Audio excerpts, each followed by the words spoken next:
करने के लिए, पैटर्न देखने के लिए एक फॉर्म बनाया गया था, एयर सुविधा फॉर्म, यानी कि चाहे भारतीय हो या विदेशी, जब भी आप अंतर्राष्ट्रीय एयरपोर्ट से कहीं, अगर आप भारत के किसी अंतर्राष्ट्रीय एयरपोर्ट पर आ रहे हैं तो आपको एटलीस्ट बेसिक आपकी जानकारी देने की जरूरत है, जिसे कि रद्द कर दिया गया पिछले महीने। और मास्क भी अब कंपलसरी नहीं है किसी भी फ्लाइट के अंदर, चाहे वो डोमेस्टिक हो या फिर इंटरनेशनल। इन सारी बेसिक चीजों को जिस तरह से विड्रॉ किया गया है पिछले 1 से 2 महीने में, कम से कम उसे जल्द से जल्द, ज्यादा से ज्यादा लागू करने की जरूरत है। डॉक्टर पांडे, अगर मैं ये कहूं कि एक कैजुअल ऑब्जर्वेशन, एक पैटर्न अगर हमने देखा है, चाहे वो भारत की पहली वेव हो या दूसरी वेव हो, उससे एक प्रेसिडेंटिंग एक वेव रहती है चीन में जब एक बड़ी वेव आती है, उसके कुछ महीने बाद, 2 या 3 महीने बाद भारत में एक बड़ी वेव आती हुई दिखाई देती है।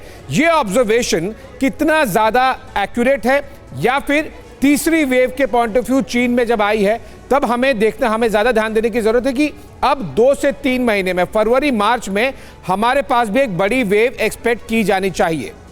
डॉक्टर पांडे। यस आशीष, मैं यही बोलना चाहता था पहले भी कि अभी जो 5 कंट्री में आई है, हमें सबसे ज्यादा फोकस करना चाहिए ट्रेवलर्स फ्रॉम चाइना, क्योंकि चाइना में वैक्सीन ऑलमोस्ट फेल है।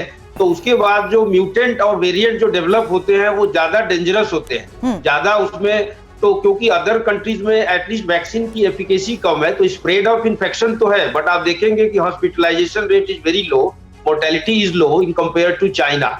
सो हमें चाइना को ज्यादा ट्रैक करना चाहिए कि जो भी वहां से जो फ्लाइट आते हैं उस पर बहुत उनकी ट्रैकिंग और सर्विलांस बहुत जरूरी है, क्योंकि वो अगर आएंगे तो अगेन वो एक जो म्यूटेंट होते हैं उनके, जब भी आपको इफेक्टिव वैक्सीन नहीं है तो जो म्यूटेंट होते हैं वो ज्यादा डेंजरस होते हैं। तो हमें उनकी ट्रैकिंग, जो भी लोग वहां से आते हैं उनको मैंने आइसोलेशन करके और उनकी सीक्वेंसिंग भी करानी चाहिए। ऑलरेडी इंडिया में इंट्राकोक के अराउंड 75 लैब्स है। डॉक्टर व्यास, लेकिन एक कॉमन सवाल जो हर एक के जहन में आता है, नो डाउट इस वक्त हम समझ रहे हैं जीनोम सर्विलांस कितना ज्यादा जरूरी हो चुका है समझने के लिए कि वेरिएंट आखिर है क्या। अब सवाल वही सिम्टम्स को लेकर आता है। आम लोगों के जहन में सवाल यही आता है, सिम्टम्स, उसको लेकर ट्रीटमेंट कैसे समझें इसे?